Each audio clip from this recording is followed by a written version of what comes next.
Nasa kote na ang ilan sa mga suspect sa pagpatay sa American marine biologist sa Negros Oriental. Kabilang narito ang umano'y gunman at ang umano'y nanggahasa sa live-in partner ng biktima. Si Ryan Lesigas sa sentro ng balita. Naaresto na ang 3 sa 4 na suspect sa pagpatay sa prominenteng marine biologist na si Ken Carpenter. Ito ay matapos ang isinagawang drugnet operation ng Binoong Special Investigation Task Group ng Negros Oriental Police Provincial Office kaugnay sa insidente. Ayon kay Acting Chief Public Information Office, Police Colonel Allen Reyco, unang naaresto ang gunman sa suspect. Kasunod ang kasamahan nito na umano'y gumahasa sa live-in partner ng biktima. Mabilis na natukoy ang mga suspect dahil sa tattoo nito sa kanilang mga katawan. They covered their faces kasi, di ba?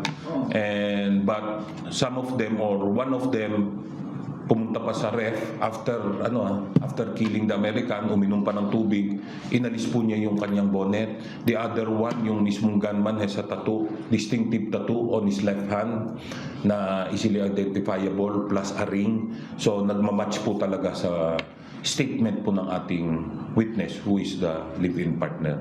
Kalaunan ay naaresto na rin ang isa pang suspect na nagsilbing lookout habang isinasagawa ang krimen. So pumasok po sila at around 11:30. Agad pong itong si Elias M.O.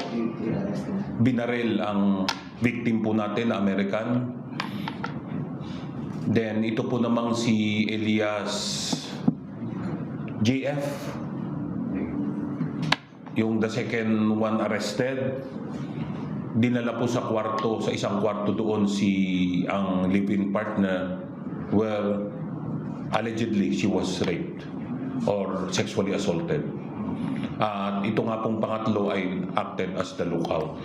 Tuloy ang manhunt operation ng PNP para mahanap ang natitira pang suspect. Sa ngayon, hindi pa malinaw sa PNP kung ano ang naging partisipasyon nito sa krimen. Ang malinaw lang, nasa kanya ang nawawalang gamit at pera ng biktima. Robbery gone wrong daw ang insidente. Backtrack po tayo as to what happened. Ito po palang specifically suspect number 2 alias JF ay nagtrabaho po, did some work for the couple the past months. May pinagawa po. Accordingly, na pasok daw itong bahay na nakawan but they did not report it to the police na siguro parang akyat bahay or may nakuwang mga gamit before. So nagpagawa sila ng fence sa likodan na part. Sasampahan na ng kasong robbery with homicide ang mga suspect. Ryan Lesigas para sa Bayan.